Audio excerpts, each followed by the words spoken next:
Thank you, Regis. Dear friends, I humbly thank you for giving me this honor, another year, to stand before you to express my concerns for the Jewish people and Israel. Now more than ever, we can see that not only our great country, America, has troubles, but Israel is in greater danger than at any time in its history. They're surrounded by all the Arab countries who hate them and want their destruction.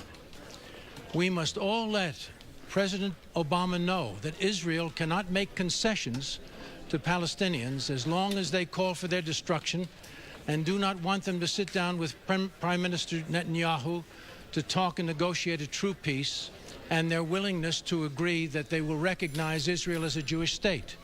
There cannot be any shortcuts through the UN. The UN is a total lie and is now run by anti-Semitic Arabs and countries, and we must tell the president to stop funding the UN. The Palestinian enemy are liars and murderers and call Zionism racism, when we all know that Zionism has been the embodiment of everything true and good. Every Jewish person should not put their head in the sand and think another Holocaust can never be. Anything can be if we do not defend the rights and liberty of us all. May God bless America and Israel this coming new year. And now, a musical tribute to our brothers and sisters in Israel. The Rebbe, whose picture I was standing in front of, had told Benjamin Netanyahu that there would be dark times, but that they must be the light, that there are dark times in that institution, because at one time Benjamin Netanyahu was the ambassador to the United Nations from Israel. So at that time he told him, you must be the light. So that's filled with lies.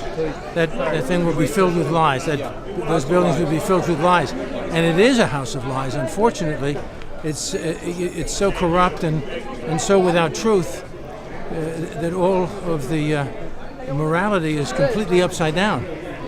So the only people that are attacked are Israel and America, and of course they're the only people who are righteous among the nations. Those and maybe a handful of others. So anyway, how do you feel about Israel staying a Jewish state? Is that important? It must stay a Jewish state. Look, Israel is. If you look at the land of Israel, first of all, you have to understand legally it's their land.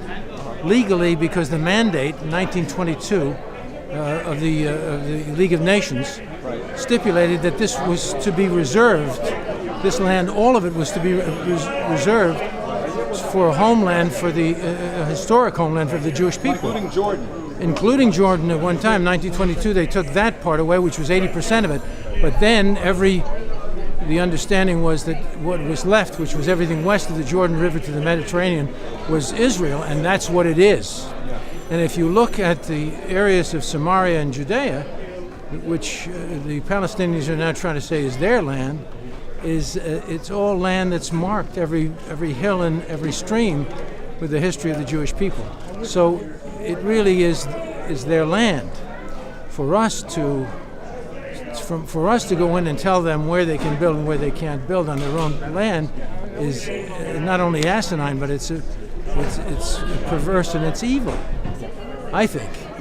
So anyway, we must stand by the Jewish people, and there are, thank God, there's an America, but America is being under siege right now too. So anyway, we just have to do everything we can to educate ourselves, know what's going on, and try to press our leaders to do what is right. Okay, thank you.